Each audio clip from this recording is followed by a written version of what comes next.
If I had my way, everything would be so nice. This world would be like Paris. No, it would be a paradise. No one would ever have to say, I'm gonna get my wish someday.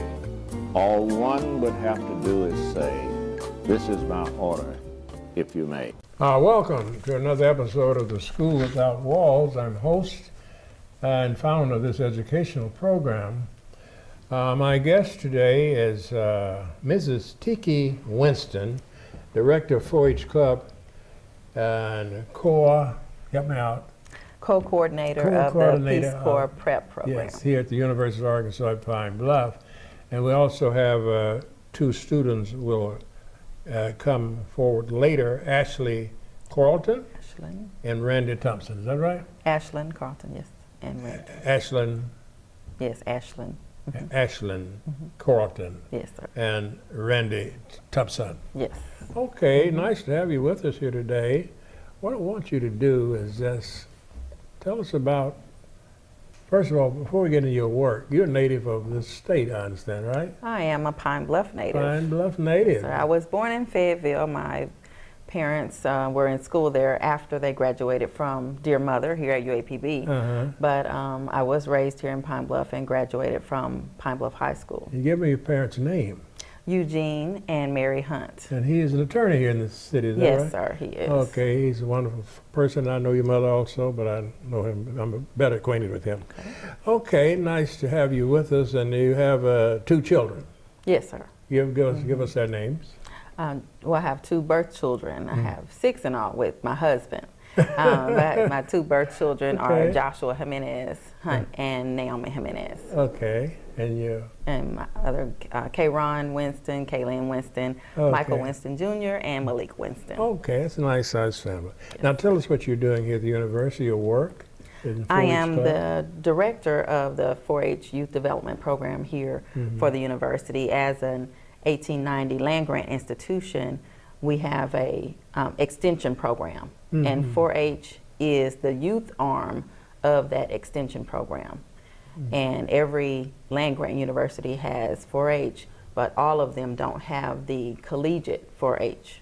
I see. There are only about 17 in the country that have that have What is the difference between the 4-H and the collegiate 4-H? Okay. Well, the 4-H program is youth development, and that's for children ages 4 to 19, youth ages from ages 5, to 19. Now the collegiate 4-H, and with the youth program, they focus on science, healthy living, citizenship, and there's programs and curriculums in all those areas. That's the collegiate? That's the youth, 5 to 19. 5 to 19. And on the collegiate level, basically you focus on leadership development, service learning, community service.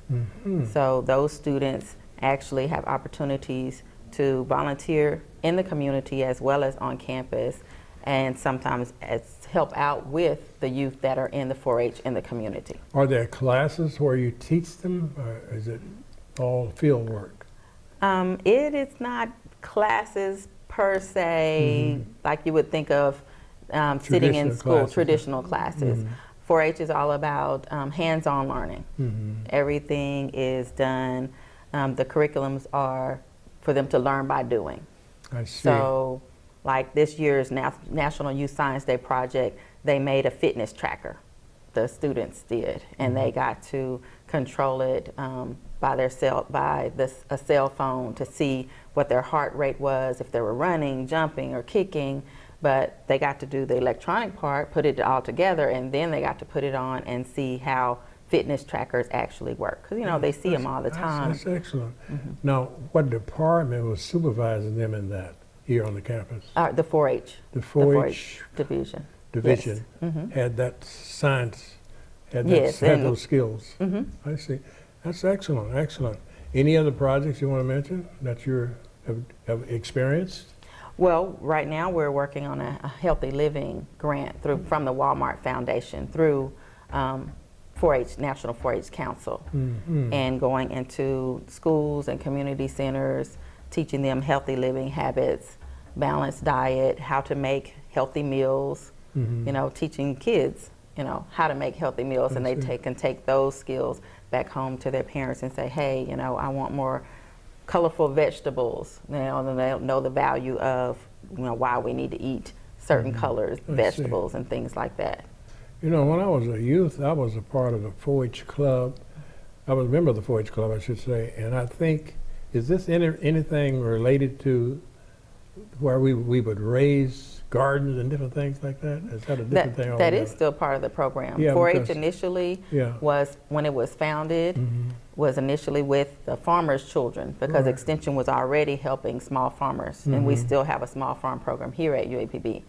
And so initially that's how it was developed, and they taught the youth how to grow up and be farmers like their parents were, how to raise chickens, how to raise pigs, how to garden. And we do still have curriculums in those areas, but we also talk about the science aspect of agriculture and not just, you know, being out in the fields. Excellent. So we have professionals that are trained in the Learn, Grow, Eat and Go program through Junior Master Gardeners, and they're working on those curriculums at our Gifted and Talented Center here in Pine Bluff right now. Let me interrupt. We have about 2 more minutes in this segment. So you were in the Peace Corps. Yes, sir. So we want to talk a little bit about your your experience there for the next 2 minutes. Could you do that? Okay. Yes, when I was in the Peace Corps, I was in the Dominican Republic. I took Spanish in college as well as in high school, and that was a good foundation, but they gave intensive language training, and by the end of the 3 months, I was fluent in Spanish, and all my work as a special education teacher training was done in Spanish. They gave you 3 months of intensive training. 3 months of intensive training in the Dominican Republic. Excellent, excellent. Then you were able to use the language for how many years? How many years? 2 years. It's a 2-year commitment, Peace Corps. And so when Dr. Moore asked about being co-coordinator for the Peace Corps Prep program, of course I jumped at the chance because, you know, I know, you know, what the Peace Corps is about and what it takes to be a good Peace Corps volunteer. Okay, we have about less than a minute now in this segment. Now I want to carry over to maybe 2 minutes and 2 or 3 minutes in the next. What are we going to talk about on the next side of the break? Our students will talk about their experiences globally. What will you talk about? I'm going to give you about 2 more minutes if you need it. If you don't just need how 4-H connects with the Peace Corps Prep. Okay, we'll be back in just a few minutes. She's going to talk about how the Peace Corps connects with the 4-H, right? Yes, sir. Be back in just a few minutes.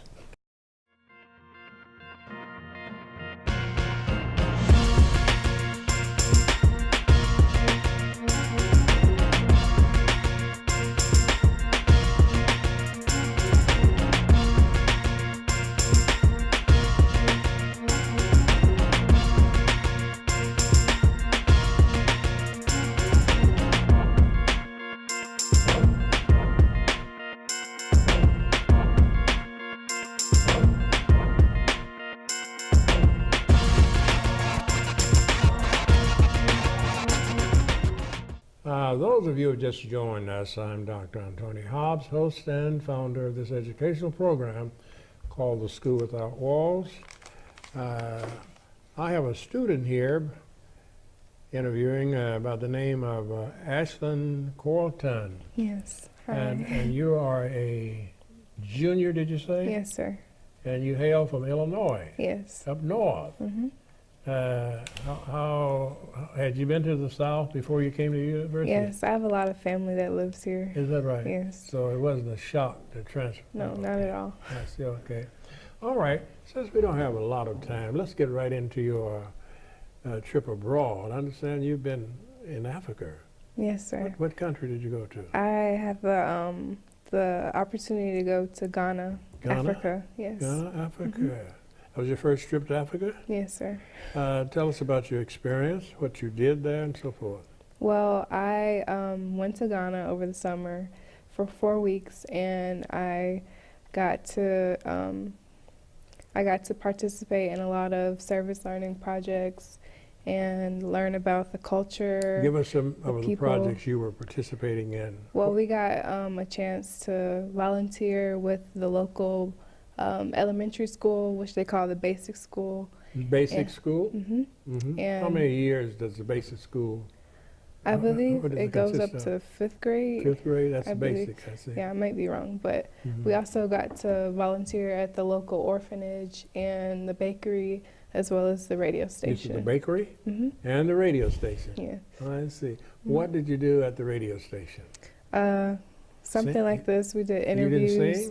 Oh no, no, not me. I thought But- they had you singing, maybe entertaining. No, You're not an entertainer, no, sir. huh? Okay. But Go ahead. we helped conduct different interviews and got to see how they operate the station and everything. Quite an experience, wasn't it? Yeah, Is there very any interesting. comparison to that radio station than the radio station here? You've been in the radio station here? No, sir, I You haven't been to the radio station here. And you didn't go to a TV station there, right? No. Okay. Anything else you want to tell us about that you experienced? I also got to do a lot of cultural immersion experiences. Like we went out into the city and we got to go to different historical sites, and we did a lecture series where we got to learn about the culture, the economy, the people. What are some of the and things everything about like the culture you'd like to share with us that's different than our culture?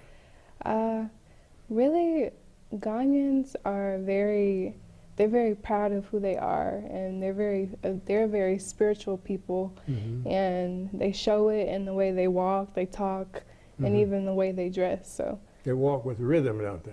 Yeah. Carry themselves lot of like queens confidence. and kings? yeah, a lot I of them see. do. hmm I see. Yeah, that was very interesting. Even their dress was very colorful and bright. Did most of Yeah. them wear native clothing, not so much Yes. Western clothing? hmm Well, that's And interesting. each tribe has a different type of fabric, Mhm. and even each school in the area, they have their own fabric, so that was cool. Did you by any chance, did anybody explain to you the number of tribes that they have there? Yeah, there's so many. There are a lot of tribes. Yeah, they're all over Ghana. They have different dialects, do they not? Yes. What is the major language there, do you know? What is No, it I called? I don't know. I don't remember. There's no, did No. you tell me on the break there was a language? Yeah, in the area where I was at, they mostly spoke the language Tree. Tree? Yes, I something see. like that. You never Mhm. learned whether that was one of the universal languages of Ghana or not, did you? No. I see. Yeah. Okay. What else you like to share with us about Ghana? What about the food? How did you like the food? The food was very different. Mhm. It was a lot of different stews and rices and stuff like that. Mhm. But it was really nice. It took a lot of adjusting, I'll say, Mhm. because it's completely different from American food. Is there anything unique about their style of eating at the table? You sat at the table with the. Yes. Is there anything unique about it? They eat compared with to their us? hands. They don't use a Yeah. lot of implements like we Yeah. do. They Okay. wash their hands in a bowl and they eat their food with their hands. Okay. Mhm. And some African nations, they have a central bowl. Do they have a central dish that they would eat out of? Well, not where I was eating. I see. Yeah. Some but- places that's a part of that is a tradition of a very knit, close family. They would all eat from the same bowl. Mhm. You know, only do that with very close friends. Mhm. We should have about another minute here. What do you plan to do once you graduate? I hope to go and get my master's in ecology and In what? Mhm. and hopefully travel the world and do different research and whatnot. I see. Oh, you Mhm. don't plan to get in the Peace Corps? Possibly. Possibly. Yeah. I Mhm. see. Yeah. Okay, well, it's about time to end our conversation. I'm certainly proud to have had you. Thank And you. I encourage you to be strong Thank and you. keep the faith. Thank Don't you. let nothing stop you. Of course. You feel it from the moment you enter our campus. It's a legacy of greatness. We are the Golden Lion family, committed to innovation and truth. We all come from different places, but now call the Pride Lands home.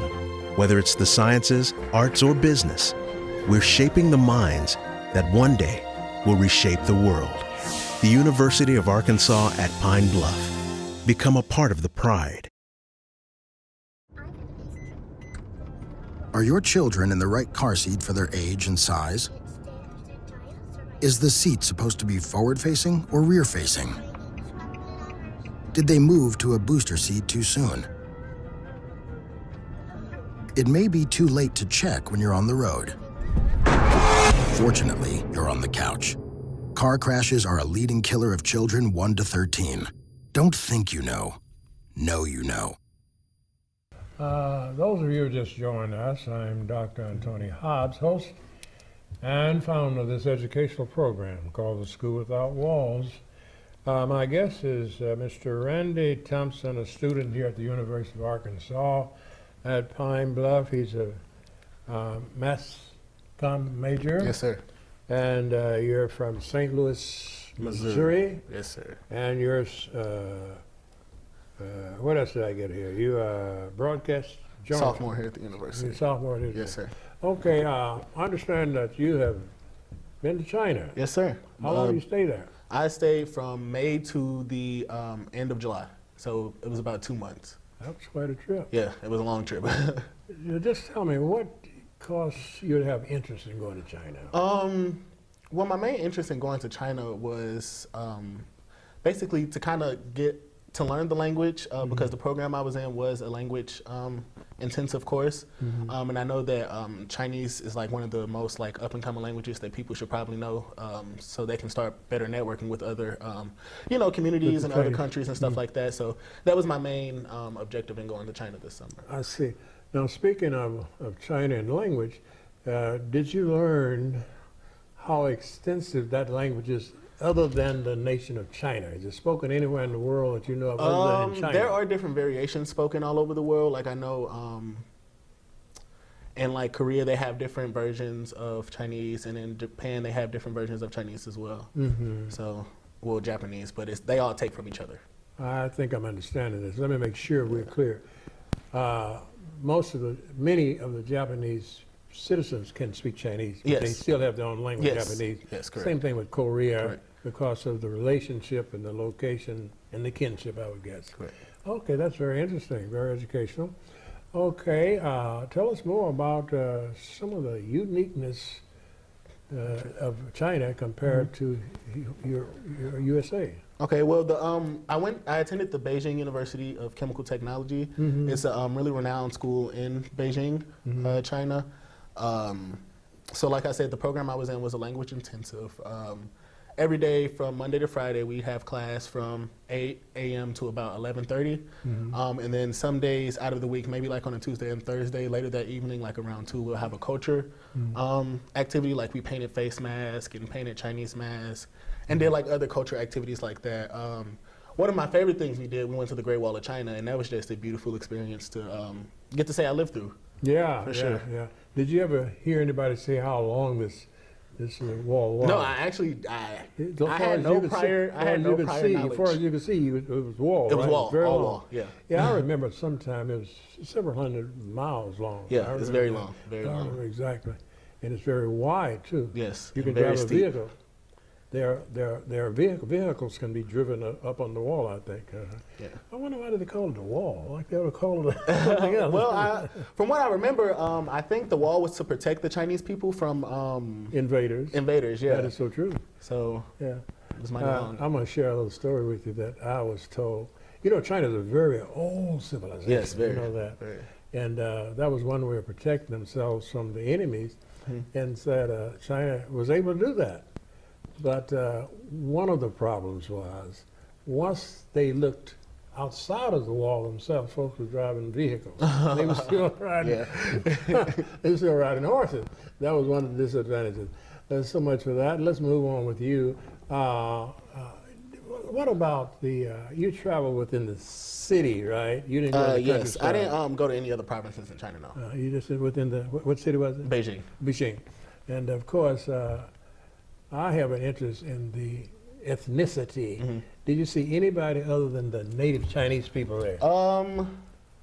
There in are the city. Yes, there were actually a lot of Africans from Africa that study in China and also do like a lot of business in China. So that was a good surprise to me because I was kind of expecting, there to be just a all little Chinese, amount of right. African. Yeah. And that goes to the next lesson. China has a huge relationship with Africa. Yeah. They are building dams, and they are really connecting with Africa. Yeah. And that is something I'm hoping the USA will pattern after rather than isolation. Definitely should. China is really putting a lot of money in Africa. Okay, we have about 2 more minutes. And tell me something else about your plans. What do you plan to do once you graduate? Post-graduation, I do plan on joining the Peace Corps. I'm not sure exactly where I want to service just yet. My inspiration for joining the Peace Corps happened actually the summer of my senior year. I had graduated high school, and I belonged to this service learning organization back in St. Louis, where we took a trip to San Ramon, Nicaragua, and kind of did like a service learning trip kind of thing. And I had met a Peace Corps volunteer down there, and from there, once I found out about the Peace Corps, I was like instantly attracted to it. So yeah, those are my plans post-graduation. Okay, we have 1 minute. I want you to speak to the young people about your experience, and maybe you can encourage them to get involved. Yeah, definitely go study abroad. It's definitely something that I think every student should experience. You'll just learn so much about yourself, you'll learn so much about others, you'll learn so much about different cultures, and ultimately, you'll be so rewarded at the end. Okay, we'll stop on that. Nice to have had Nice you. to meet you. And you keep the faith. Always. Hey, you. Yeah, you. Getting that college education? What are you gonna do? Graduate and take some office job? Be like everybody else? Or will you dare do something different? Like, be a teacher. Be my teacher. Be my teacher. You could be my teacher. You got the skills. The smarts? Yes, you. You could be the teacher I never forget. That'd be cool. Does that corporate job even have recess? We need more teachers. We need more great teachers. Teachers like you. What are you gonna make of yourself? What are you gonna make of me?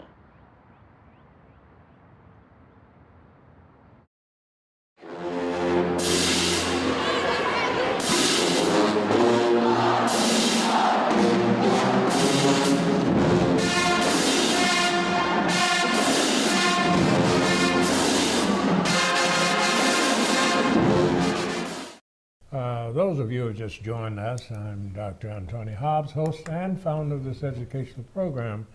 My guest for this segment, the adult guest, was Mrs. Teki Winston, and she's concluding. So wrap it up. What do you want to talk to us about for the next 3 or 4 minutes? Well, just want to talk about the connection of the 4-H program with the Peace Corps Prep Initiative as part of sustainability and the global awareness. So with the Peace Corps Prep program, the objectives are to build leadership capacity and workforce readiness for our students, as well as strengthen their opportunities to volunteer here and abroad. So basically, the Collegiate 4-H Club, which Miss Ashlyn Carlton, who was on earlier, she's our president of the Collegiate 4-H Club. It is a student-run organization, and it is open to all students, no matter what their major, even if they're not in the Peace Corps Prep program. I see.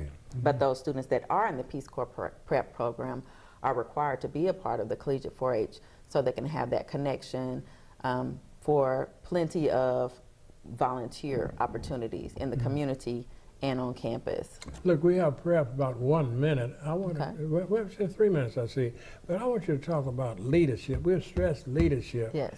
And there are different styles of leadership, right? Yes, definitely. Do you all discuss that in interview training with the young people, or we just talk about leadership, or do we go into the various different leadership styles? Well, we could do that with our youth as well as with our Collegiate 4-H. Okay. There's a personality assessment that I like to do that's called True Colors, and it allows them to talk about their likes, dislikes, and their skills, and then breaks it down what their color is and what their primary leadership style is and how they relate to people of other leadership styles, whether they're more likely to be a follower, a leader, authoritarian, or democratic with their leadership style. So besides students being able to hold office in the Collegiate 4-H Club, even those that aren't holding office get to make suggestions about community service. Everything doesn't come from me as the director. It comes from the students as well as we get. Let me cut you off. We have about a minute, I think, now. You all done an excellent job. I wish more people will get involved in the program, especially this thing about leadership. Being in, you know, I'm in the ministry as well as an educator, and what I think the key component of any leader is integrity. Oh, yes, sir. You must be honest, and a lot of our leaders get in trouble because they're greedy. So integrity, I hope you'll bring that out among the many other wonderful things. You Yes, can sir. be a genius and don't have integrity, you fall. Right. So we have about a half a minute. You may close If they out here. want more information about the Peace Corps Prep Program and Study Abroad, they can contact Dr. Moore at 870-575-8195.